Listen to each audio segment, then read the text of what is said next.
Começa agora o programa Rede Escola Notícias da Educação. O principal destaque da edição de hoje é o acesso ao ensino superior, seja ele feito de forma presencial ou à distância. Hoje eu estou aqui na Universidade Estadual do Rio de Janeiro para falar sobre alunos que não estão aqui presentes, mas também são estudantes da universidade. Já já eu conto para vocês como. A gente conheceu o Sr. Newton Skinner, 90 anos de idade, estudante de psicologia e um sonho a realizar. Eu gostaria de chegar aos 100 anos e poder fazer palestras. E um passeio pelo Aqua Rio, um programa que envolve diversão e conhecimento. Gostei do túnel que a gente passa lá entre o meio dos tubarões, as raias. O Índice de Desenvolvimento da Educação Básica, o IDEB, foi criado há 10 anos.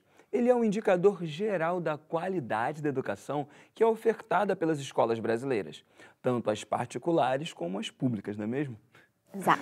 E além disso, o IDEB ele ainda possibilita melhorias no ensino. Ernesto, desde a criação desse índice, vem crescendo o número de escolas que atingem ou se aproximam da meta nacional estipulada pelo Ministério da Educação para 2021, que é o nível 6, numa escala de 0 a 10. Mas a maioria ainda não chegou lá.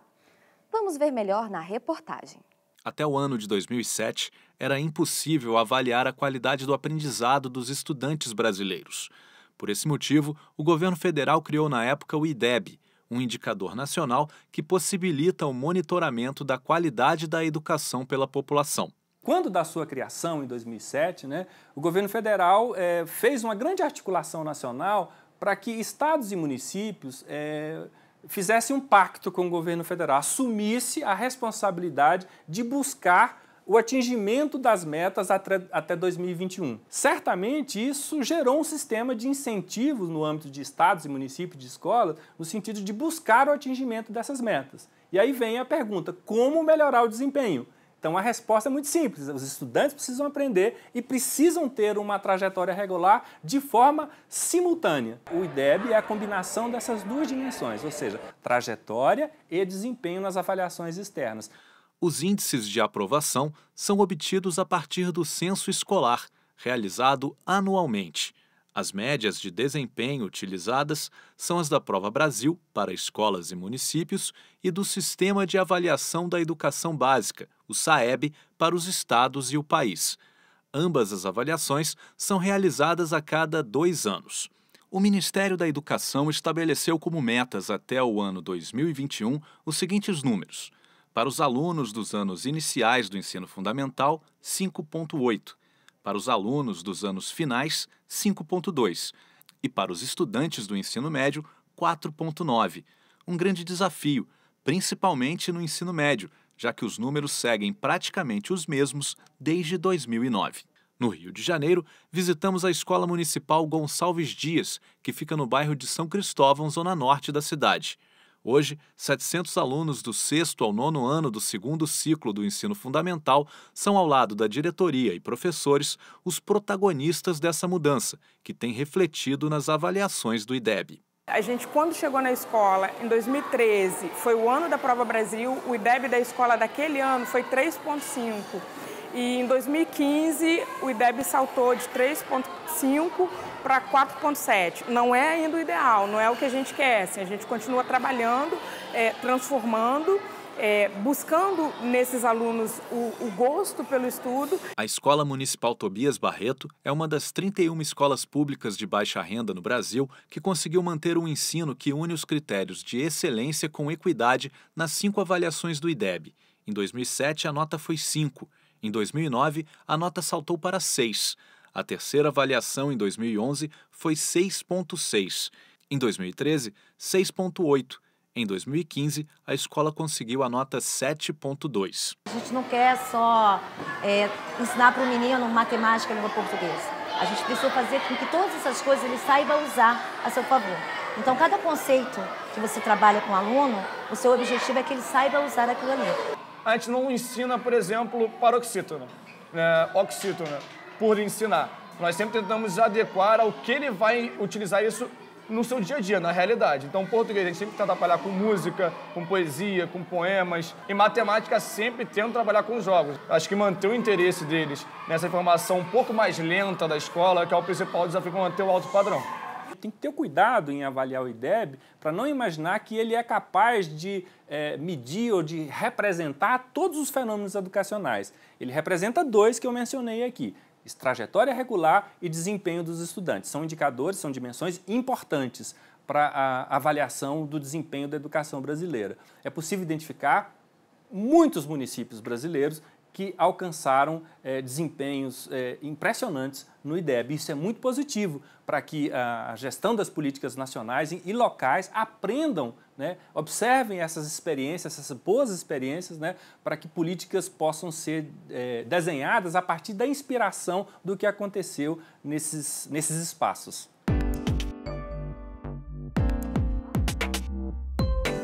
Eu estou bem ansioso para rever os velhos amigos e os novos. Eu estudo em escola técnica, então a gente tem recepção de calouros e a gente fica muito animado para receber eles e tudo mais. E eu sou do Grêmio, então a gente se organiza para poder receber bem essas pessoas que estão chegando numa escola que tem uma realidade totalmente diferente de outras escolas do Rio. Estou ansiosa para conhecer novas pessoas, porque quando você está no ensino fundamental, tipo, é todo mundo sempre na mesma turminha, tipo, você já está há um bom tempo com essas pessoas. Aí quando você vai para o ensino médio, você conhece novas pessoas, novos mundos, novas matérias, novas oportunidades. Estou um pouco ansioso, assim, porque às vezes é meio chato ficar em casa sem fazer nada, então eu acho que eu prefiro ter toda essa rotina de acordar cedo, pegar ônibus, ir para a escola e depois voltar para casa. No Brasil, 63% das residências têm acesso à internet, de acordo com o IBGE. Esse número significa, Clarissa, que mais de 107 milhões de brasileiros acessam a rede. Ernesto, e em paralelo a esse crescimento, a procura pelo ensino à distância também aumenta.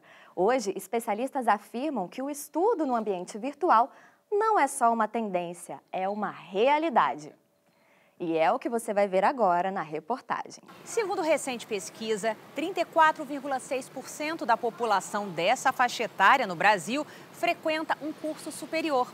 O índice ainda está bem distante da meta estabelecida pelo Plano Nacional de Educação, que prevê que até 2024, pelo menos 50% dessa população esteja matriculado em uma universidade. Será que o ensino à distância pode aproximar o índice real do índice almejado? Tem cada vez mais brasileiros trocando a sala de aula pela sala de casa. Já são quase 2 milhões de estudantes no ensino à distância no país. É a modalidade de ensino que mais cresce no Brasil. No ensino superior, o número de alunos novos dos cursos presenciais caiu 3,7% de 2015 para 2016, de acordo com o Censo de Educação Superior divulgado pelo INEP. Já na modalidade à distância, houve um aumento de mais de 20% do grupo de ingressantes. A educação à distância, ela está sendo a principal forma de interiorização, né, da educação superior. Então, é a forma de acesso ao ensino superior público em que essas pessoas têm. A educação à distância oferece um processo de aprendizagem dinâmico e eficiente por intermédio de recursos tecnológicos. É uma integração virtual entre o aluno e um tutor separados por tempo e espaço. O curso à distância, o aluno ele não tem que estar no espaço, né, e no horário formalmente. O aluno ele passa a ter um papel de ativo na sua formação. Você tem que ter um grau de organização e disciplina muito maior do que se tivesse alguém gerenciando isso para você. Se o aluno tem que se adaptar, os professores também. A educação à distância exige dos professores a criação de propostas pedagógicas que desenvolvam as potencialidades que a tecnologia oferece e ajude a aproximar os alunos. O que eu fui aprendendo no processo de ensino-aprendizagem é que eu preciso inserir um pouco de afetividade, às vezes, no relacionamento com o aluno. Então, por exemplo, ao responder uma mensagem para o aluno na plataforma, sempre, olá, fulano, boa tarde, para que ele se sinta prestigiado, para que ele se sinta, para que seja uma resposta individualizada, né? E não uma resposta automática. Né? Então, uma das possibilidades da gente é a construção do fórum. No fórum a gente lança um tema para debate e eles compartilham entre si, discutem entre si todas as possibilidades daquele assunto. O objetivo é realmente construir coletivamente o conhecimento. Nós temos uma avaliação, que é a avaliação à distância, onde o aluno ele faz o trabalho em casa, no trabalho. Algumas avaliações à distância podem ser, inclusive, em dupla, né? Pode ser em conjunto. Funciona como se fosse um trabalho de pesquisa. E as provas presenciais, né, são as provas em que nós empregamos o maior rigor, tanto na sua confecção quanto na sua aplicação. Às vezes a prova à distância, ela é um pouco mais complicada do que a presencial, porque à distância você tem que ter a disciplina do estudo comum e tem que ter a disciplina de estudar para a própria prova. Então, se você não embutir aquilo, você acaba se enrolando um pouquinho. E a prova presencial não é tão complicada, porque você já absorveu o conteúdo, então no dia eu diria que você relaxa até mais. E em meio a essa revolução digital que nós vivemos, com uma comunicação e relações virtuais intensas, inclusive na educação, como os cursos à distância, nós conhecemos um estudante de presença física permanente nas bancas universitárias. Clarissa, você está se referindo ao servidor público aposentado de 90 anos, um estudante apaixonado que está na sua 4ª graduação. Vamos conhecê-lo. A vida do estudante é permanente, porque por mais que se queira, ninguém consegue saber tudo. Comecei direito, concluí, comecei jornalismo, concluí, relações públicas, concluí, psicologia eu estou tentando há mais de 30 anos concluir. A escola até hoje tem sido a minha diversão, podemos assim dizer. Quando eu li há bastante tempo, Conheça-te a ti mesmo, lá em Atenas, dos filósofos que não sabem quem foi que escreveu isso, eu resolvi agora, se puder e tiver tempo, me formar em psicologia. Eu gostaria de ter sido artista. Aí tentei ser músico, tentei ser do Exército, me jogaram para a 3ª divisão. E foi exatamente quando surgiu a Guerra Mundial.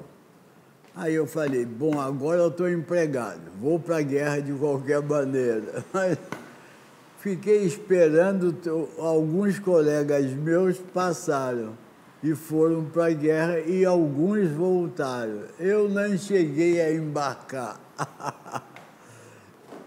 Eu nunca parei de estudar, primeiro, porque eu gostaria de saber as nossas origens.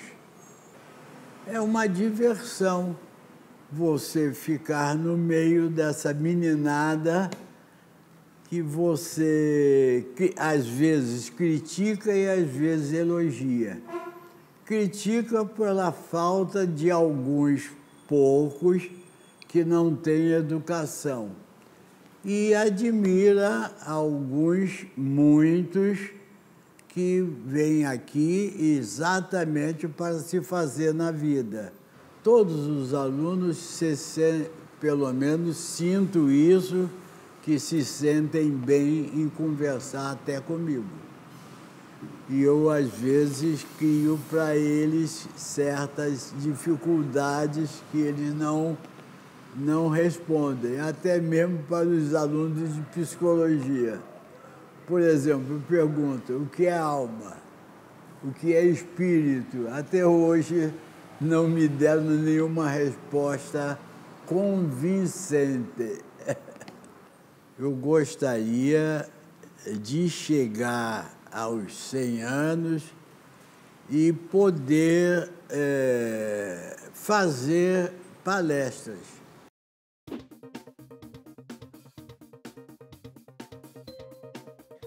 Estudantes que fizeram o Enseja poderão verificar o resultado a partir do dia 5 de fevereiro. O Enseja é o exame do governo federal para que jovens e adultos que não terminaram o ensino médio ou fundamental no tempo regular possam obter o certificado de conclusão dos cursos.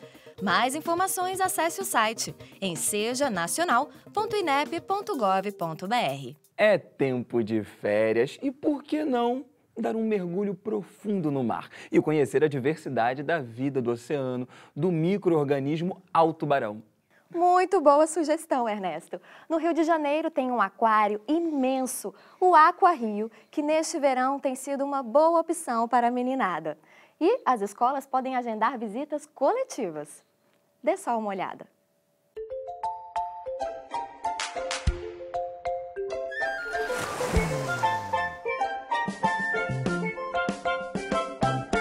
O intuito aqui do circuito é que a gente comece fazendo um mergulho no ambiente marinho, tá? E a gente começa pela superfície falando do plâncton. Plâncton são organismos que vivem à deriva, né? Eles não têm uma capacidade de natação suficiente para vencer as correntes. E aí o plâncton ele tem uma divisão, né? O fitoplâncton, que são seres unicelulares, grandes produtores de oxigênio, né? E o zooplâncton. Esses organismos, eles só são alguns, né? Vocês vão ver a água-viva no próximo tanque, ela também é plâncton, apesar do seu tamanho, ela também não consegue vencer corrente. A água-viva é um quinidário, então que ela possui uma substância que é a quinida e que ela usa isso para se alimentar na natureza. Então, muitos animais marinhos, eles são bioindicadores. O animal não está presente ali, quer dizer que aquela água não está no padrão legal.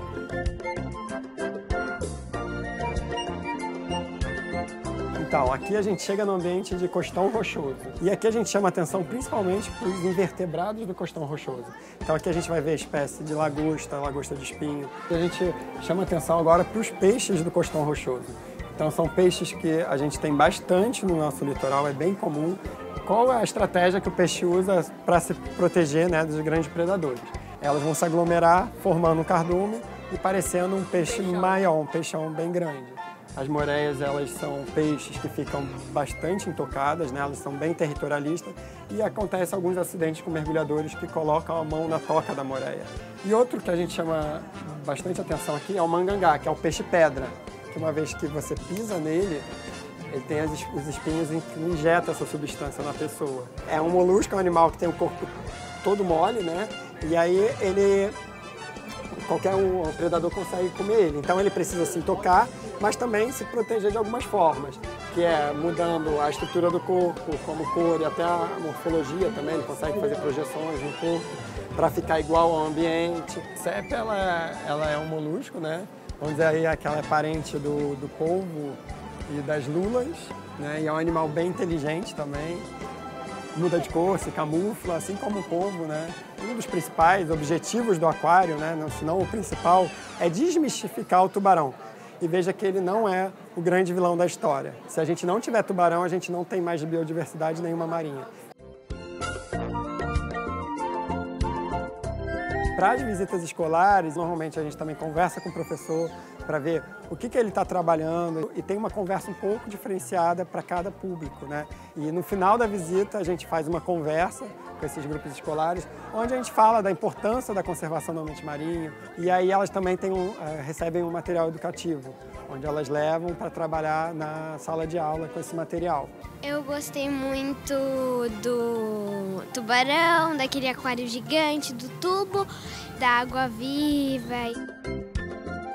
Gostei do túnel que a gente passa lá entre o meio dos tubarões, das raias. E eu queria que a sua escola fizesse algum tipo de excursão para cá? Seria legal para todo mundo conhecer e é interessante também os animais, aprender essas coisas.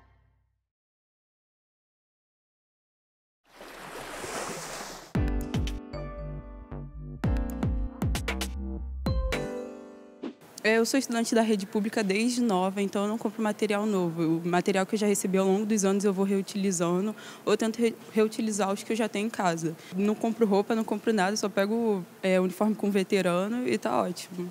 Eu tento bem reaproveitar o que eu já tinha, ou tento criar coisas novas. Caderno que eu não usava mais, tento colar uma coisa assim, sabe? gastar dinheiro, essas coisas. O uniforme eu uso até conseguir usar o resto e só compro realmente alguma coisa quando preciso. Por exemplo, meu tênis, eu preciso comprar um tênis novo, então eu compraria. Eu compro só o essencial que falta, tipo lápis, caneta. De vez em quando eu mudo o visual, mas caderno novo eu só compro quando for necessário.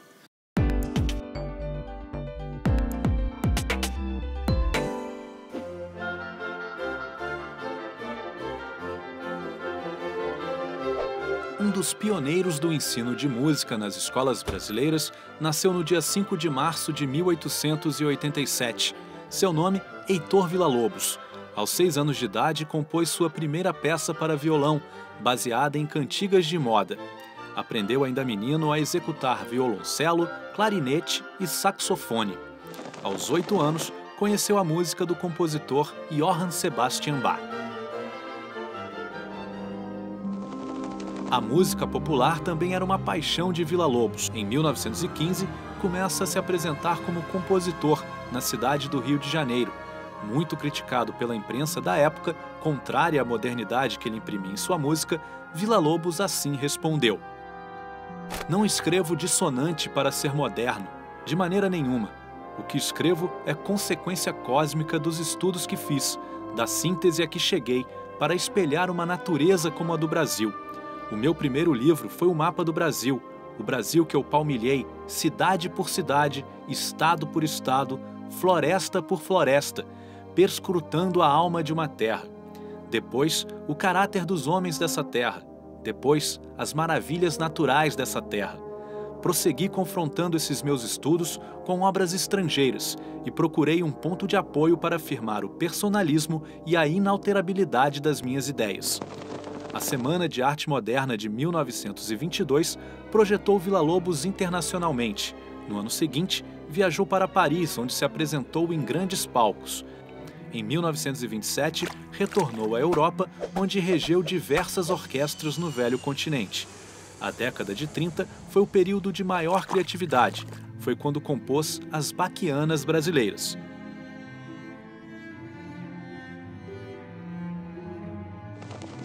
E após excursionar pelo interior de São Paulo, compôs uma de suas obras mais conhecidas, O Trenzinho do Caipira.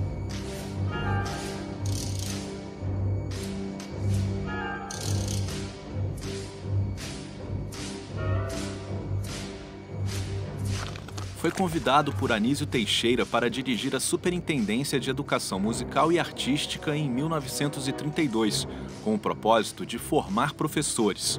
Foi secretário de Educação Musical durante o Estado Novo de Getúlio Vargas. Villa-Lobos tornou o canto orfeônico obrigatório nas escolas brasileiras, pois se adequava perfeitamente às multidões e não exigia dos integrantes um conhecimento profundo de teoria e técnica musical. Villa-Lobos trabalhou por uma música que fosse identificada com o povo brasileiro. Foi fundador e primeiro presidente da Academia Brasileira de Música e deixou mais de 1000 composições.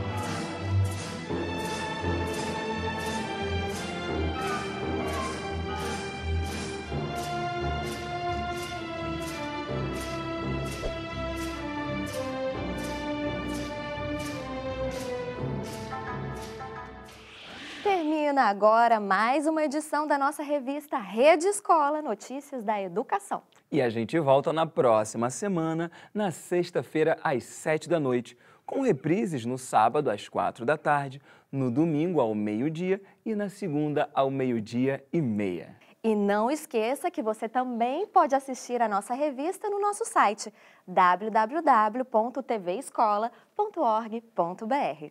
Tchau!